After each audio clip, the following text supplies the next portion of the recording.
Dear students, आज का current affairs का सीरीज जो पीटी सीरीज है, ये 6 नंबर का एपिसोड होगा और इसमें सुपर करंट अफेयर्स आपको दिखा देंगे। ध्यान दीजिएगा, रिवाइज कीजिएगा। सबसे पहले आइए, सीएजी नए सीएजी संजय मूर्ति अपॉइंट हुए हैं और यह स्थान किसका लेंगे? ये गिरीश चंद्र मुर्मू का स्थान लेंगे जो पहले सीएजी थे। अब कौन है? संजय मूर्ति।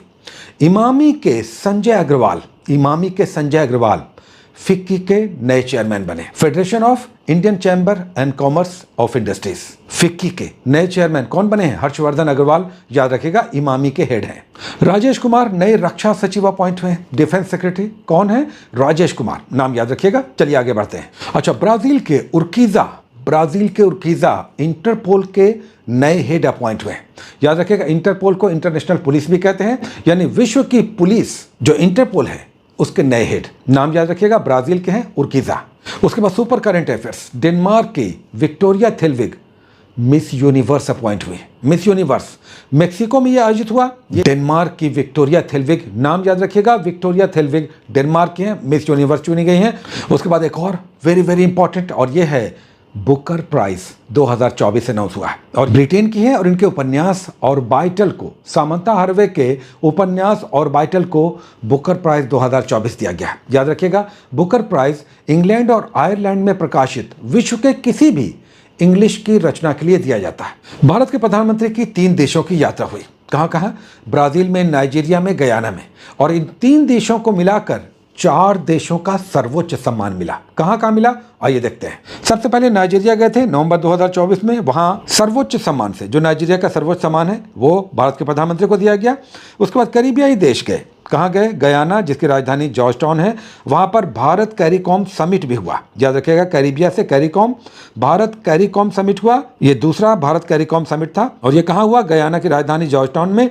यहीं पर कैरिबियाई देश डोमिनिका की राष्ट्रपति सिल्वेसी बर्टन आई थी और उन्होंने भारत के प्रधानमंत्री को अपने देश यानी डोमिनिका का सर्वोच्च सम्मान दिया, जो डोमिनिका अवार्ड ऑफ ऑनर था। उसके बाद वे बारबेडोस गए। वहां के सर्वोच्च सम्मान honorary order of freedom of Barbados, ये भी करीबियाई देश है, वहां का सर्वोच्च सम्मान भारत के प्रधानमंत्री को दिया गया। उसके बाद गयाना का सर्वोच्च सम्मान द ऑर्डर ऑफ एक्सीलेंस दिया गया। यानी 3 देशों में 4 देशों का सर्वोच्च सम्मान। साथ ही यहां पर नीचे एक लिस्ट दिया हुआ है जहां 2024 में भारत के प्रधानमंत्री को किन किन देशों का सर्वोच्च सम्मान दिया गया, ये डिटेल्स यहां पर दिया हुआ है। जूम आउट करके आप डिटेल्स देख सकते हैं। नेक्स्ट आइए, अमेरिका की इकोनॉमिक मैगजीन है ग्लोबल फाइनेंस, उसने भारत के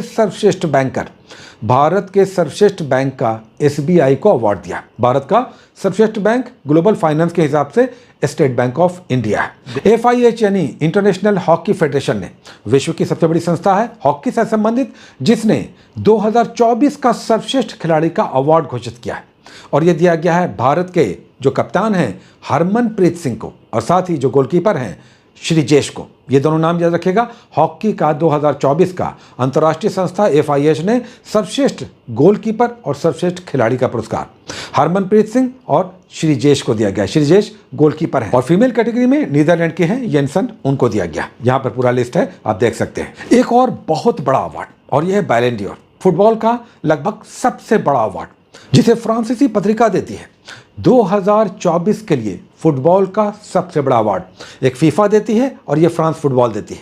बैलन ड'ओर दिया गया है ना तो मेसी को और ना ही रोनाल्डो को। याद रखिएगा, एग्जामिनेशन में दिखेगा तो मेसी और रोनाल्डो आप खोजेंगे। ध्यान दीजिएगा, स्पेन के खिलाड़ी हैं रोड्रिगो को दिया गया 2024 का बैलन ड'ओर पुरस्कार दिया गया। फीमेल कैटेगरी में स्पेन की खिलाड़ी हैं बोन मार्टी को दिया गया है। स्पेनिश फीमेल सबसे बड़ी फुटबॉल खिलाड़ी हैं। 2024 का बैलन ड'ओर बोन मार्टी को दिया गया है, ये भी स्पेन की है। तो दोनों ही मेल और फीमेल कैटेगरी में बैलन ड'ओर पुरस्कार 2024 दिया गया है, रोड्रिगो को और बोन मार्टी को।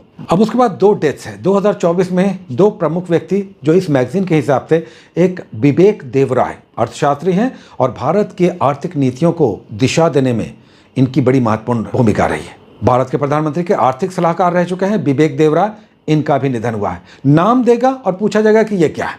विवेक देवराय, जिनका हाल ही में निधन हो गया, प्रश्न में रहेगा कि किससे संबंधित है, तो ये अर्थशास्त्री हैं और प्रधानमंत्री के आर्थिक सलाहकार रह चुके हैं। और दूसरा बहुत इंपॉर्टेंट बिहार से कंटेक्स्ट है और ये बहुत बड़ा करंट अफेयर्स है, प्रश्न इससे बनेगा ही बनेगा, और ये है शारदा सिन्हा। बिहार कोकिला 2025 का एक प्रसिद्ध पुरस्कार इन्हें दिया गया और यह है पद्म विभूषण। और इससे पहले 1991 में इन्हें पद्मश्री और 2018 में पद्म भूषण दिया जा चुका है। 2025 में पद्म विभूषण, तीनों ही अलग अलग सालों में इन्हें दिया जा चुका है। ये एग्जामिनेशन में आ सकता है कि कब इन्हें निम्नलिखित में से कौन सा पुरस्कार दिया गया। तो पद्म भूषण, पद्मश्री, पद्म विभूषण तीनों ही पुरस्कार दिया गया 1991 में, 2018 में और अब 2025 में। शारदा सिन्हा बिहार कोकिला, नाम याद रखिएगा। अभी ब्रिटेन के राजा कौन है? एलिजाबेथ सेकंड की मृत्यु के बाद उनके हस्बैंड ब्रिटेन के बादशाह बने, किंग बने। तो अभी किंग कौन है? ये है चार्ल्स तृतीय। ब्रिटेन के राजा अभी हैं चार्ल्स तृतीय और वो भारत की यात्रा पर आए हुए थे। केवल नाम याद रखिएगा, चार्ल्स थर्ड का जो ब्रिटेन के राजा हैं, उनका हाल ही में भारत का यात्रा हुआ। अब यहाँ पर कुछ बुक्स का लिस्ट है, इसे ध्यान में रखिएगा। हर मंथ के मैगजीन में पीडी में एक लिस्ट बुक्स का भी आता है, जो पॉपुलर बुक्स हैं और जो करंट से रिलेटेड है। यहाँ पर 2-3 इंपॉर्टेंट है, ध्यान खींचने वाला। देखिए, और बाइटल तो है ही, सामंथा हार्वे जिन्हें इस साल बुकर प्राइज मिला है, उसका यहाँ पर कलेक्शन दिया हुआ है। याद रखिएगा, उपन्यास का नाम और बाइटल है। उसके बाद देखिए, जोफ्री आर्चर क्रिकेटर हैं, इंग्लैंड के क्रिकेटर हैं, उनकी भी बुक है। उसके बाद कुछ प्रमुख युद्धाभ्यास, और यहाँ पर भरा हुआ है। हमें लगता है कि इनमें से एक एग्जामिनेशन में देख सकता है। सिम्बेक्स नाम का युद्धाभ्यास भारत और किस देश के बीच होता है? सिंगापुर और भारत के बीच सिम्बेक्स नाम का युद्धाभ्यास होता है। इस साल कहाँ हुआ है? विशाखापट्टनम में। स्थान याद रखिएगा, नाम याद रखिएगा। सिम्बेक्स भारत और सिंगापुर, कहाँ हुआ है? विशाखापट्टनम। उसके बाद भारत और जर्मनी के बीच पहला युद्धाभ्यास हुआ है, नौसैनिक युद्धाभ्यास, जिसका शॉर्ट फॉर्म में याद रखिएगा MPX, मैरीटाइम पार्टनरशिप एक्सरसाइज। किसके बीच हुआ है? भारत और जर्मनी के बीच MPX नाम से मैरीटाइम युद्धाभ्यास हुआ है। और ये कहाँ हुआ है? तो ये बंगाल की खाड़ी में हुआ है। नेक्स्ट, भारत और वियतनाम के बीच भी होता है विम्बैक्स, वी फॉर वियतनाम। तो विम्बैक्स भारत और वियतनाम के बीच, ये कहाँ हुआ है? ये पंजाब में हुआ है। बड़ा इंटरेस्टिंग है, पंजाब के अंबाला में हुआ है। उसके बाद भारत का ये आंतरिक युद्धाभ्यास है, केवल नाम याद रखिएगा, सी विजिल। कई बार संस्करण पूछ देता है। सी विजिल का 4था संस्करण हुआ है भारत के तटीय क्षेत्रों में। बिरसा मुंडा की 150वीं जयंती मनाई गई है, ध्यान दीजिएगा। भगवान बिरसा मुंडा की 150वीं जयंती मनाई गई है और इसके उपलक्ष्य में 150 रुपए का सिक्का जारी किया गया है। आप जानते हैं कि बिरसा मुंडा आंदोलन जो 1899 से 1900 के बीच हुआ था, जिसे उलगुलान विद्रोह भी कहते हैं, इनका जन्म उलिहाती में हुआ था, जो रांची के पास है। दिल्ली में सराय काले खां चौक का नाम बदल करके बिरसा मुंडा चौक कर दिया गया है। भारत और अमेरिका के बीच जो युद्धाभ्यास होता है, उसका नाम क्या है?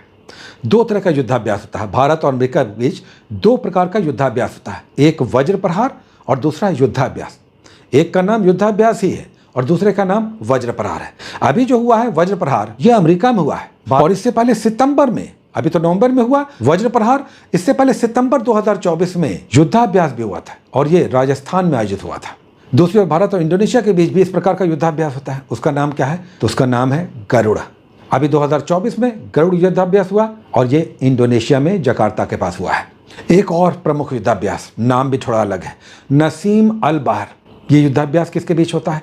तो भारत और ओमान के बीच होता है नसीम अल बहर युद्धाभ्यास। और ये कहाँ हुआ? ये यहीं पर लिखा हुआ है, गोवा में आयोजित हुआ था। तो प्रतियोगिता दर्पण के इस 4थे खंड में जो एपिसोड नंबर 6 था, जिसमें आपने नवीनतम सामान्य ज्ञान का वेरी इंपॉर्टेंट सेगमेंट देखा। नेक्स्ट खेल खिलाड़ी होगा, जो 5वां सेगमेंट होगा जनवरी 2025 का, और 2025 के जनवरी की इस तरह से समाप्ति होगी। बहुत सारी शुभकामनाएं, all the best, take care.